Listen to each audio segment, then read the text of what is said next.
l'Éternel. Il ressemble à un arbre planté au bord de l'eau, qui est enraciné vers une rivière. Quand la chaleur arrive, il n'a peur de rien. Ses feuillages restent toujours verts, même qu'il en est de sécheresse, ne l'inquiète pas. Il porte toujours ce fruit. Alléluia.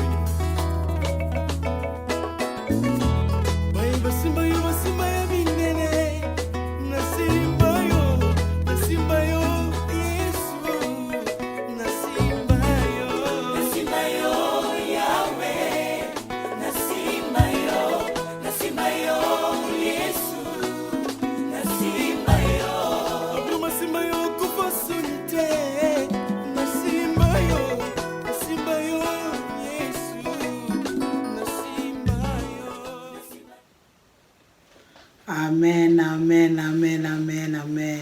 Amen. Vraiment, pamboli bino so na kombo na Yesu Masia. Moi, je vous bénis dans le nom de Jésus. Bande konyo sa Divine Embassy, Pasteur Jano, libota mobimba Divine Embassy kola pambola bino. Tous les bien-aimés de Divine Embassy, la famille Divine Embassy, que Dieu vous bénisse. Na pamboli nzambe na bande konyo so tu ya Irlande sika bozwami ba mama nyonso ba papa nyonso na lingi bino mingi kola pambola bino. Je bénis Dieu dans la vie de tous les bien-aimés de l'Irlande, de tous les mamans et les papas, que Dieu vous bénisse. Dans le monde entier sika no so bozolanda na pesi bino sombote na kombo na Yesu Masia. Dans le monde entier, là où vous me suivez, je vous salue au nom de Jésus.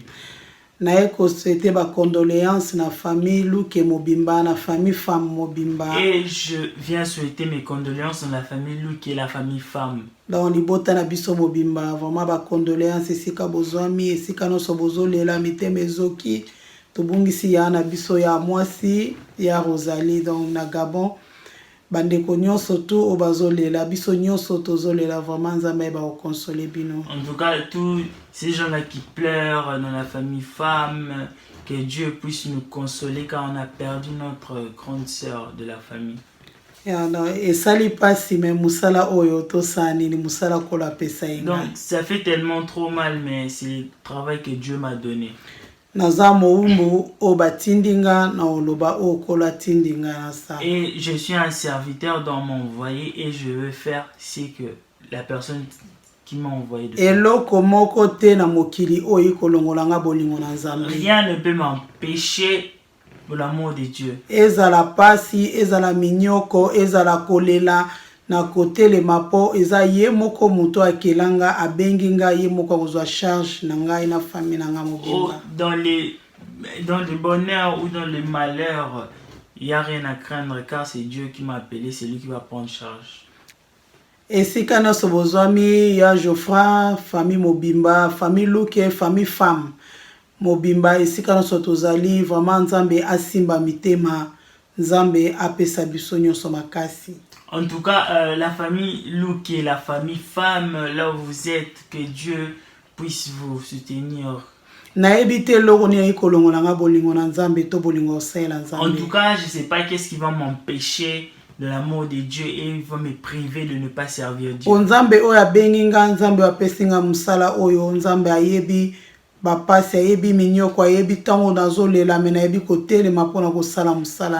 que le Dieu qui m'a appelé, malgré tout la souffrance, il sait que je vais m'élever pour le servir.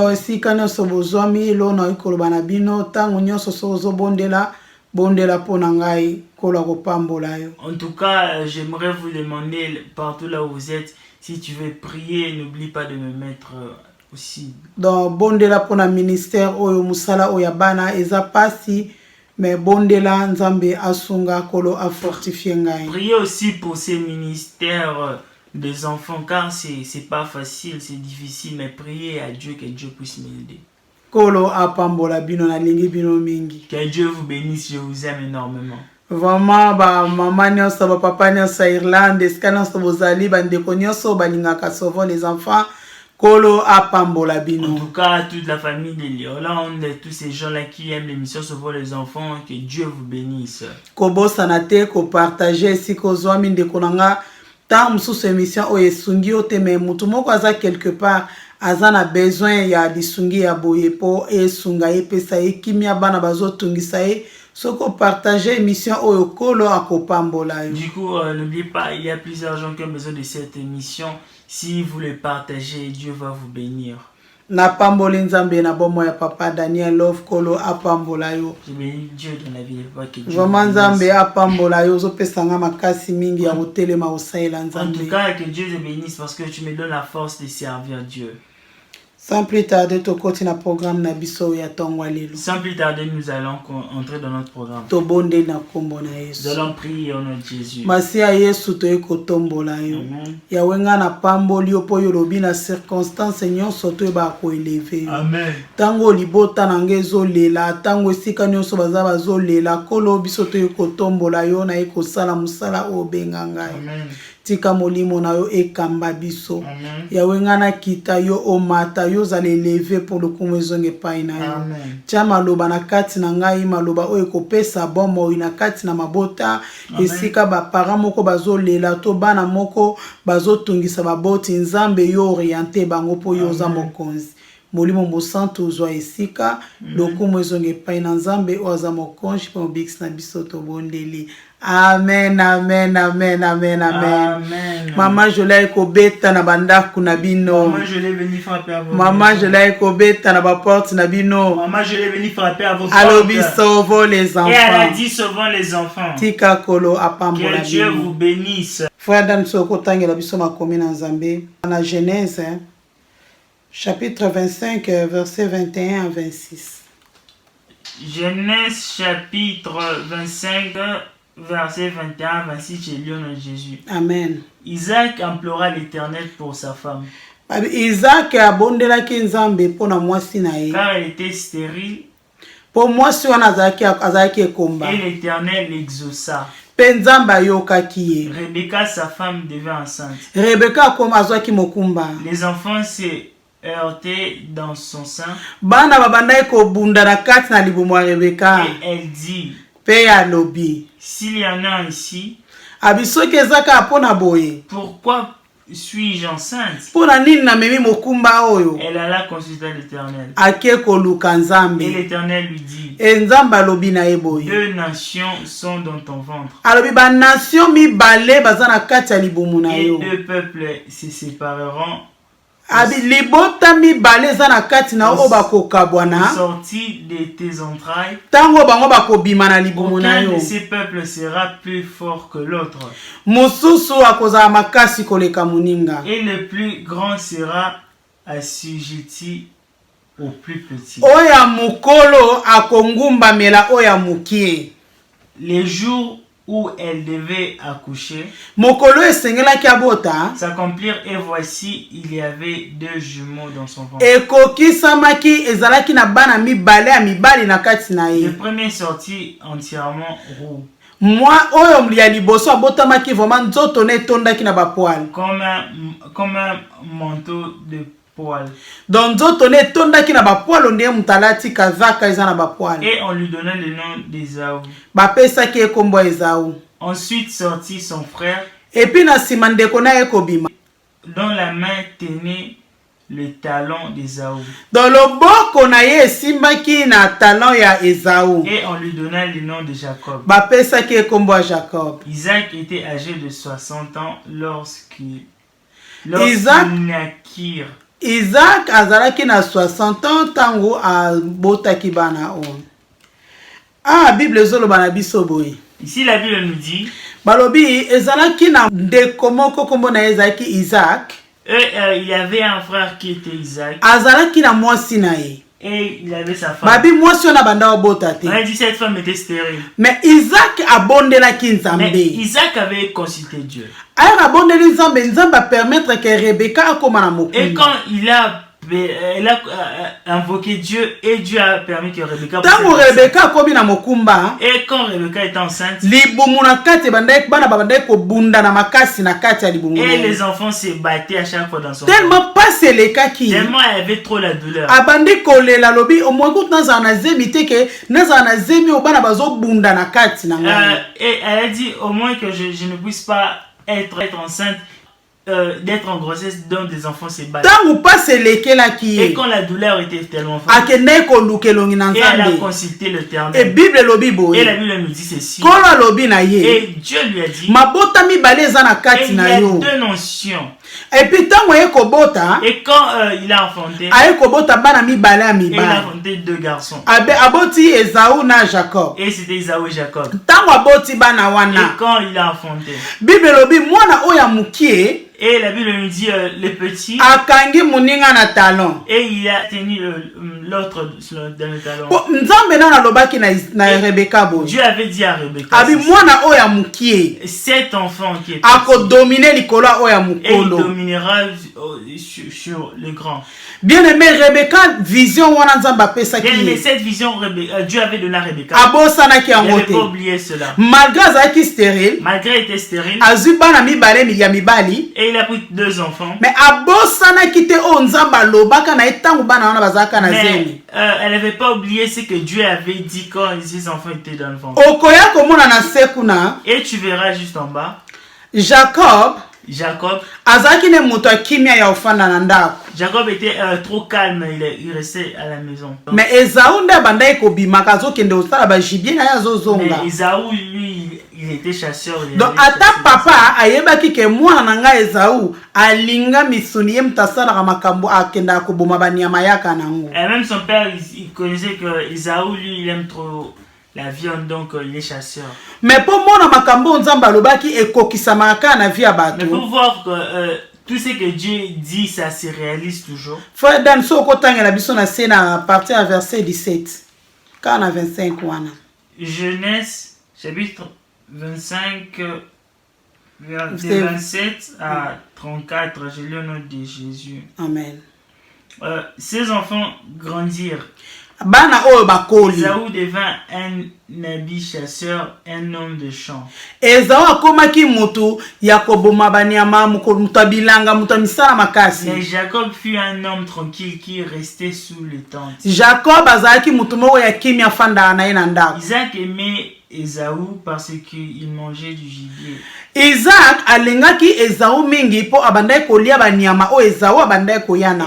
Ya Esaü abandai koyana. Et Rebecca aimait Jacob. Et Rebecca abandai kolinga Jacob. Comme Jacob faisait cuire un potage, tango oyo Jacob abandai kolamba soupe moko sauce. Esaü revient de champ. Esaü utaki bilanga na ya ye. Accablé et de fatigue. Azalaki vraiment fatigué makasi. Esaü dit à Jacob. Esaü alobi na Jacob. Laisse-moi, je te prie, manger de ces roux. Alobi tikanga ndeko na ngana lia biloko oyo sali soupe oyo sali. De ces roux là car je suis fatigué. Abi po naza ya kolemba makasi. C'est pour cela qu'on a donné à Esaü le nom d'Édom. Yango bapesaki Esaü kombo. Jacob dit. Pe Jacob alobi boy. Vends-moi aujourd'hui ton droit d'aînesse. Tekelanga droit d'aînesse na yo. Esaü répondit. Esaü alobi na ye boy. Voici, je m'en vais mourir. Alobi nga nazokufa na nga karate. Pourquoi me sert de ces droits d'aînesse? Tina nini kutu ya droit d'aînesse? Et Jacob dit. Pe Jacob alobi na ye boy. Jure-le-moi d'abord. Alobi jire yango. Il jura et il vendit son droit d'aînesse à Jacob. Ok.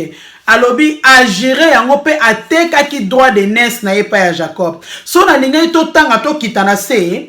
Si j'avais voulu qu'on puisse descendre jusqu'à Eza poto comprendre que makambo Nzamba lobaka na Rebecca. C'est pour faire comprendre aux gens que les paroles que Dieu avait dit à Rebecca. Tango Rebecca azaka na zemi. Quand Rebecca est enceinte. Donc makambo wane kokisa Et maki. ces choses, ça s'est réalisé. Donc Esaü ateka droit d'aînesse na ye likola soupu. Donc Esaü avait vendu son droit d'aînesse à cause de la nourriture. Nyonso ezalaki po promesse Nzambe makambo Nzamba alobaki kaka ekokisama. Tout ça pour que la promesse de Dieu que ça puisse se réaliser. Rebecca bandai kotala makambo nyonso wana. Rebecca voyait tout cela. E bandai kotungisa te. Et ça lui dérangeait pas. Po ya yebaki promesse Nzambe ezali na kati ya bana. Parce que lui connaissait la promesse de Dieu qui était chez les enfants. Bien aimé dans le Seigneur. Bien aimé dans le Seigneur. Esika nyonso zwami ndeko na ngai. Nzambe soki apesi mutu mwana. Si Dieu, quand Dieu donne à quelqu'un enfant, atiaka ba promesse na kati ya bana wana. Promesse dans cet enfant. Des fois komona mutu mususu Nzambe apesi révélation avant mwana bota. Des fois tu verras que Dieu a révélé avant que l'enfant puisse venir. Mususu ezalaka tango mwasi aza na zemi azwi ba révélation ya Nzambe.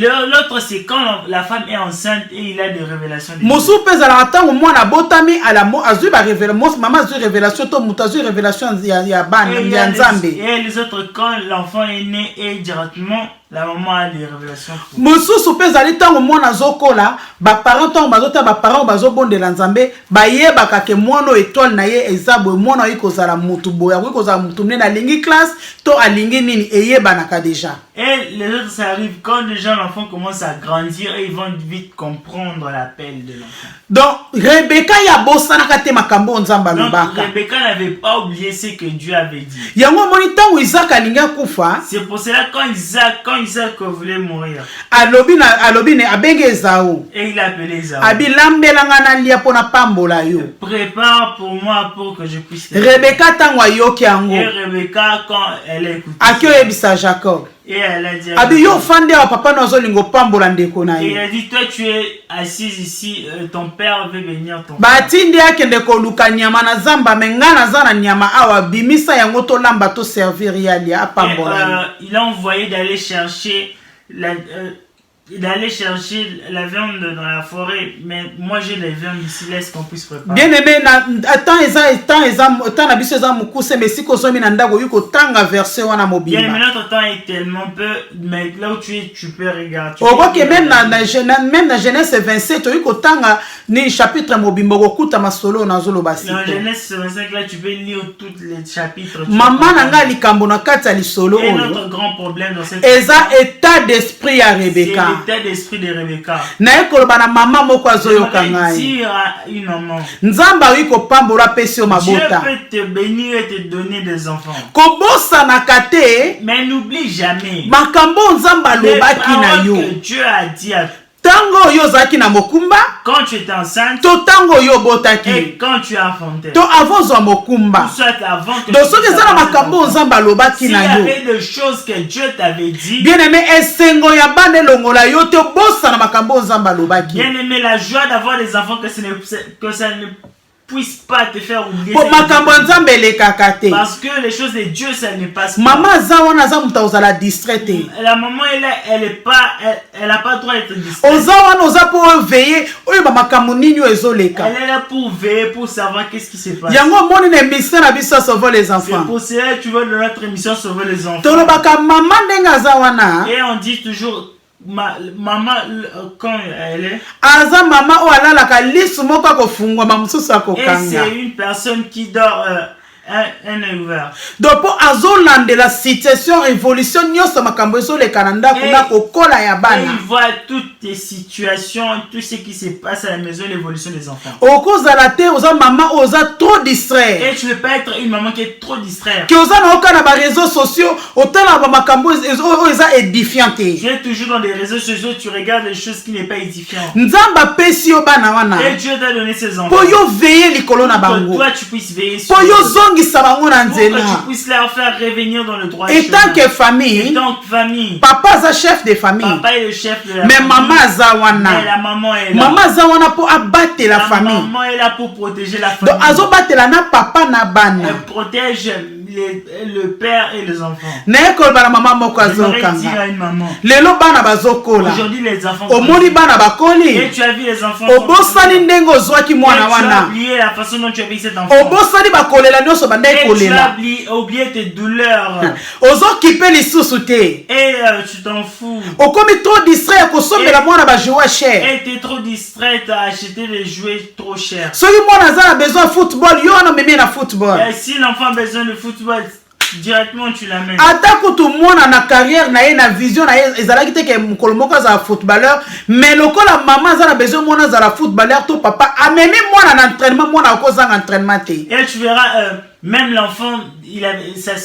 Même le destin de l'enfant, c'était pas d'être footballeur, mais tu verras, papa il est en train de le forcer à le faire. Maman, est-ce que tu as un footballeur? Quand tu avais cet enfant, est-ce que Dieu t'avait dit sera footballeur? Est-ce que est-ce que la façon dont cet enfant évolue, est-ce que c'est la façon dont Dieu que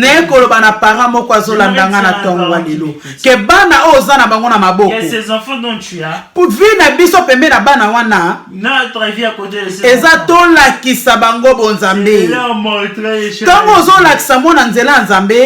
Quand tu montres à l'enfant le chemin de Dieu, et cet enfant le suit et va savoir les promesses que Dieu a mis en lui. Et cet enfant ne va pas dérouter. C'est pour ça notre mission précédente. Et on avait lu la parole.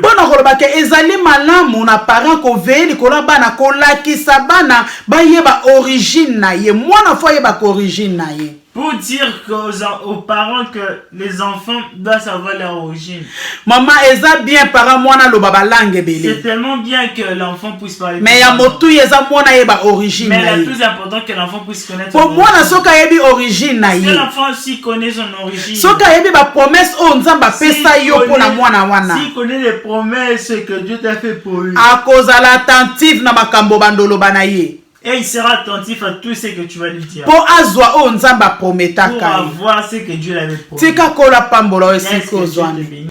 Frère, tu as le livre à Josué. Josué chapitre 4. Josué chapitre 4. Versets 6 à 7. Versets 6 à 7 de le nom de Jésus. Alléluia. Afin que cela soit un signe au milieu de vous. Lorsque vos enfants demanderont un jour, que signifie pour vous ces prières? Vous leur direz, les eaux du Jourdain ont été coupées de l'Éternel lorsque passa le Jourdain. Tango arche d'alliance yankolo ebandai koleka ba sacrificateur ba simba ki ango po ba katsa Jourdain. Bible lobi mai ebandai ko kabwana. D'autant mai kabwana ki ezalaki na mabanga parce que mai mabele komaki vraiment sec. Lorsqu'elle posa le Jourdain et les eaux de Jourdain ont été coupées. Tango bachaki makolo na mai ya Jourdain e kabwanaki. Et ces pierres seront à jamais un souvenir pour les enfants d'Israël. Mabanga o ekozala pona libela souvenir na kati ya libota ya Israël. Amen, amen, amen, amen. Amen. Bible lobi bo nzamba lobaki na Josué. La Bible lui dit à Josué. Abi tango arche ta koleka. Il a dit quand l'arche va passer. Jourdain tango ekokabwana. Quand Jourdain va se séparer. Alobi bana alobi na libota Israël ba lokota mabanga. Il a dit la famille d'Israël qui puisse ramasser. Abi mabanga wana bobomba yango. Et il a dit que ces pierres bokola kisango na bana. Et vous allez montrer. Boko bete la bango lisolo. Et vous allez leur montrer. Kola kisabango ndenge nini bolekaki na Jourdain. Et leur parler comment vous êtes passé le Jourdain. Etika la histoire na kati na bango. Ça reste une histoire. So landi kuna na se na Josué kuna na se Bible lobi na biso boy. Tu le sens à Josué jusqu'en bas la Bible me dit ceci. Que la kisabana wana po babunga nzela ya nzambe te. Montrer à ses enfants pour qu'ils ne puissent pas se détourner le chemin. Pour bana na bino ba yeba. Pour que vos enfants sachent. Que attend un temps difficile. Même dans les temps difficiles. Nzambe aza capable. Dieu est capable. Ya kolekisa bango. Ya kopesa bango solution. Ne koloba na ndeko moko. Kobosa na ka promesse nzambe te. Soki Rebecca bosa na kate. Ne koloba na ndeko moko na pokwa lelo. Kobosa na kate. N'oublie jamais. O nzamba lobela yo. Po yango ekosunga yo o encadrer mwana wana. Encadrer cet enfant. Donc enani Jacob. Donc Jacob azwaki bénédiction wana. Et il avait pris cette bénédiction. Et Bible zo bana babi ezaki par rapport ya promesse ya Nzambe wa pesa ina kata Rebecca. Et la Bible lui dit c'était par rapport à la promesse de Dieu qu'il a dit. Alobaki mukolo akongumba mela mwana mukie. Et il a dit les grands va se prosterner. Soko tali na ba bénédiction ya Isaac. Et si tu regardes la bénédiction d'Isaac. Tango Esaü aye. Quand Esaü était venu. Isaac azoloba na Esaü. Isaac dit à Esaü. Ba bénédiction no ceci na pesi ndeko na yo. Tout j'ai donné Jacob. Okongumba mela ndeko na yo. Tu vas te prosterner. Bien aimé eza promesse on Nzamba lobaka to bana na bazaka na zemi. Bien aimé, c'est la promesse de Dieu dont Dieu avait dit quand ses enfants étaient enceintes. Yango ndeko kisamaki.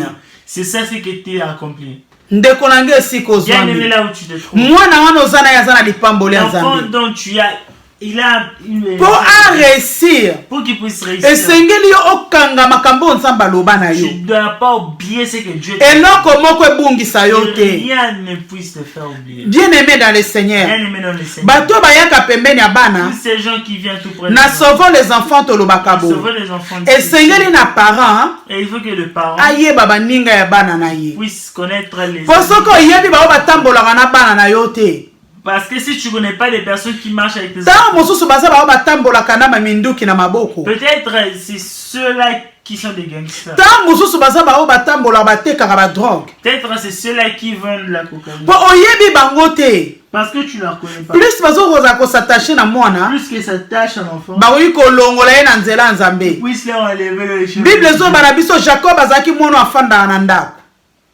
La Bible nous dit Jacob était un enfant qui restait à la maison. Donc bénédiction na bango. Donc la bénédiction de leur maison. Azwaki yango. Il avait reçu. Azwaki yango bien-aimé dans le Seigneur.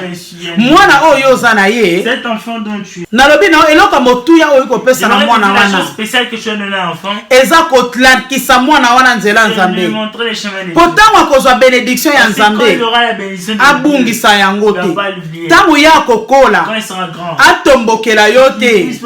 Pour moi, on a ce qu'on encadré bien te hein. Tu n'as pas bien encadré. L'obé à côté les melayo. Demain va se réveiller. Yango monto bande kolobabo. C'est pour cela on disait. Okolinga moi neza malamu. C'est bien d'aimer. Mais ko corriger moi ne leki malamu koleka. Mais de corriger l'enfant c'est trop bien. Bible zo bana biso boy. Bible nous dit ceci. Babi la kisa moi na nzela uko sala. Montre l'enfant les chemins. Bien aimé dans le Seigneur ko gangela moi neza ko maltraiter et tout. Mais grandir ça veut pas dire maltraiter. Donc ce moi na sali mabe. Quand l'enfant fait du mal. Parents faut avoir courage à reprocher moi na wana. Quand tu dois avoir le courage de reprocher cet enfant. Ya ko yebisa moi na kelikambo sala za mabe. Lui dire ce qu'il a fait c'est pas. Ce qui ozo ko koloba na yete. Si je n'arrive pas. Donc so tamba na homosexuel. S'il marche avec des homosexuels. Moi na se dérailler moi ya landi bango. Et l'enfant va se dérailler, va leur suivre. Bien-aimé dans le Seigneur. Bano tozana bango. Baza avenir ya lo. Les loso tozo beta li solo abana Israël. Aujourd'hui si on parle des enfants d'Israël. Parce que ça na Jacob azwa ki bénédiction. Il y a un Jacob qui avait la bénédiction. Donc so Jacob azwa ka bénédiction wana te. Jacob n'avait pas eu cette bénédiction. Nde lelo tozo beta masolo à Israël te. Aujourd'hui on parle pas. Nde konanga kati na nkolo. Soko lingi lobi li solo mwa ne beta mamana. Si tu veux que demain banda kolandela mwana RO. Banda ko corriger moi na RO.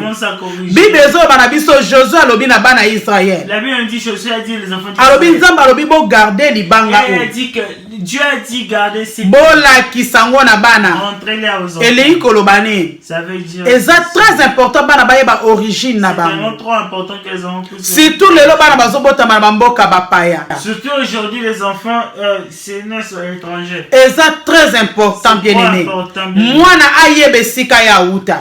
L'enfant doit connaître mwana ayeba bandeko na yo. L'enfant doit connaître ses mwana ayeba famille na bango. L'enfant doit connaître sa famille. Pour mwana wana tangu yozo kanga kanga ye. Quand cet enfant, quand tu le bloques à chaque fois. Tangu yo lingi te ke mwana ayeba famille na yo. Quand tu veux pas que cet enfant puisse connaître ta famille. Ndeko na nga zala sûr que plus tard okomema inceste na kati ya libota. Mais make sure que plus tard il y aura l'inceste dans ta famille. Tango yozo luka ba conflit na famille. Parce que quand tu cherches les conflits dans olingi te na famille kimia ezala. Tu veux pas que la paix. Ozala bandeko oyo kana kana bango te. Ozala bandeko lobana kana bango te. Tu as des fois donc ça marche pas. Bandeko wana bazobota bana. Et ces frères ont des enfants. Ata yo na ndeko no boyo kana kate. Même si toi avec ton frère vous êtes bana wana baza makila moko. Même sang. Le corps baza makila moko. Ils sont même sang. Un jour so bakutani babalani. Un jour si se rencontre ses maris. Bakoti si inceste na kati ya libota. Ils vont faire entrer dans olinga te. Na ekoloba na parent moko. Lakisa mwana yeba origine na ye. Montre à l'enfant son origine. Okomona surtout bano bazobotama na Europe. Les enfants là qui sont nés en Europe. Bano bazobotama na mboka bapaya. Les enfants là qui sont nés à l'étranger. Bazo yeba ba famille ba parents na bango te. Ils ne connaissent pas la famille de leurs parents. C'est très dangereux. Jacob tango akendaki après kozwa lipambola ndeko de tango akendaki ofande pa noko na ye. Jacob quand il était allé après avoir récupéré, après avoir reçu la bénédiction. Bible lobeki kozonga na famille na ye. Il dit il était rentré dans sa famille. Alobi na kende ko luka ndeko na ngai. Je dois aller chercher mon frère. bondela ye ata na okoma moumbu na ye mais tozonga tozala esika moko bien aimé parce que a comprenant ki ba conflit oyo toza nango so tokontinue nango libota mobimba ekobeba famille oyo ekobeba komba famille oyo ekobeba bien aimé dans le Seigneur na ekoloba no sika ozali yo mtomona yango neti lolendo bana nanga bakoki kosola na bana bandeko na ngai te biso na bango toyokanaka te tika nayebisa yo après binemi oyo boza nango après baconflit oyo bino boza nango inceste ekokota na libota inceste eza malédiction soki ekoti na kati ya famille eza malédiction makila etambolaka bien aimé ekozala pasi mingi po bible ezoloba na biso boye babi mikolo baliaki bimema mbuma ngai les grands ont mangé des fruits amers. Bana bayoki minu pasi. Mais les enfants, leurs dents ont fait mal. Bien aimé, si comme ma parents na biso ba échouaki. Là où nos parents ont échoué. Biso to yiko échoué te. On peut pas échouer. Et si kozo yiko échoué te. Là où tu peux pas échouer. Na kombo na Yesu bana no ba yiko échoué te. Dans le nom de Jésus, tes enfants. Po bana na yo ba échoué te. Que tes enfants puissent pas échouer. La kisa bana origine na bango. Loba na mona na oboy. Qui a ton enfant? Ata lelo obotami na poto. Même aujourd'hui tu es né en ata oza na passeport rouge. Oza na origine na yo. Oza esika outa. Yebisa bana bayeba histoire na yo. Tes enfants puissent connaître. Bana bayeba bandeko na bango. Tes enfants puissent connaître. Bien aimé dans le Seigneur. Makambo maman je l'ai zoloba lelo. Des choses que maman je lis pas. Soko moni yango kozonga en légèreté. Lobi tango kolela. Okozala yo moko. Conflit eza de l'autre côté. Conflit eza na salaire te. Conflit mais makaba problème. Eza ba trouble moko na kati ya famille. Il y a des troubles, c'est les troubles dans la famille. O eza ke se bolande yango. Eloko malonga bowe la kezate. Et si tu fais de ce boza makila moko. Boza ADN moko. Bowe la kanini. Qu'est-ce que vous cherchez? So muninga zwe belé. Si quelqu'un obeteli maboko. Pour lobi pe tour na yo ezali. Regarde-moi s'il y a ton. Et même ba conflité. Yo pe onzamba pamboli yo. Qui Dieu a béni. Kozo baninga lokola eloko pamba te. Les autres font pour rien. Pour lobi obi mutako sunga yo te.